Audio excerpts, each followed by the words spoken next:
Pell Grants are free money. You don't have to pay them back. You got enough? Pass one more down. There you go. Okay. So let's look on the top page. It says Pell Grants, frequently asked question. What is a Pell Grant? How do I apply? Who is eligible?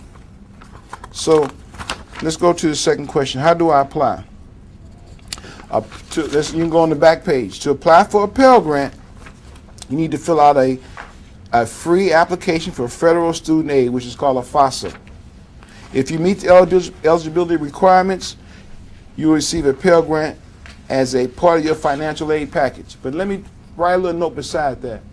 What I would first do is contact the financial aid department of the institution I'm applying for. Okay? I wouldn't do a Pell Grant before I've identified where I want to use a Pell Grant for and make sure it meets the requirements, right? Okay? The financial aid department of any institution you're going to use a Pell Grant for will be able to explain that. They may also give you some more information on other things you qualify for. That makes sense? Okay? So I don't want you to think that this is free money. And these are some of the things. Who is eligible for a Pell Grant? Demonstrate financial need by submitting a free application for federal student aid. Be a U.S. citizen, U.S. national, eligible non-citizen. Have a valid Social Security number. That comes up again.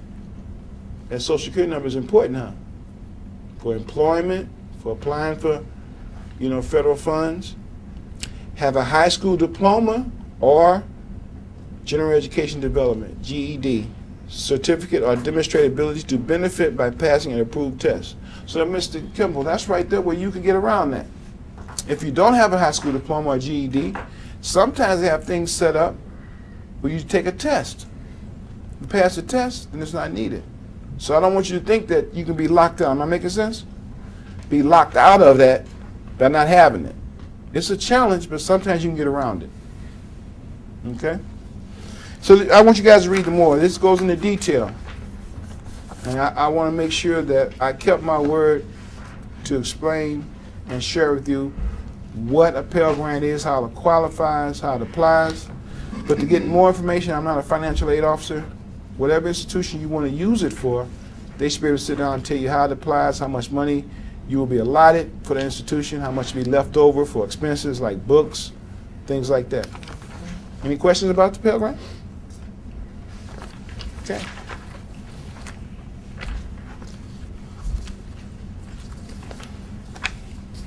And the reason why I show the Pell Grant first, because this talks about selective services. Some people this doesn't apply for in the room, but I want to make sure that I get the information out.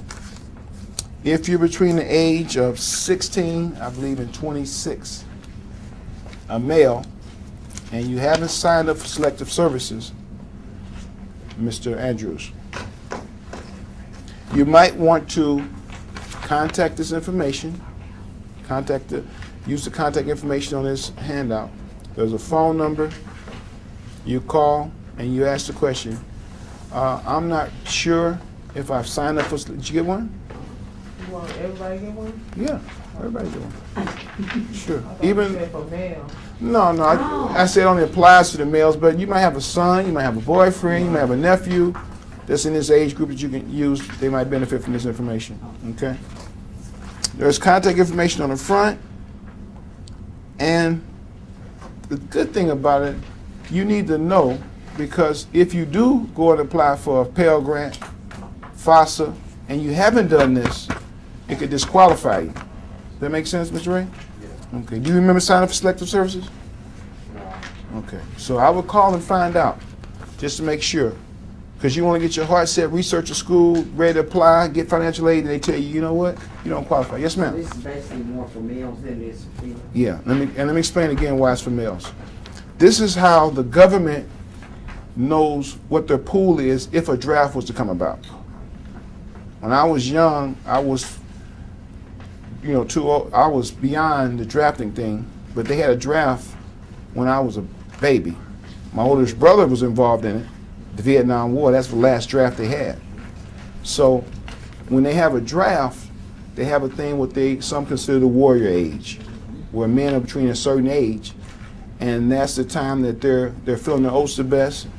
They're most susceptible and willing to go into war. So they draft from that. In some countries, it's mandatory.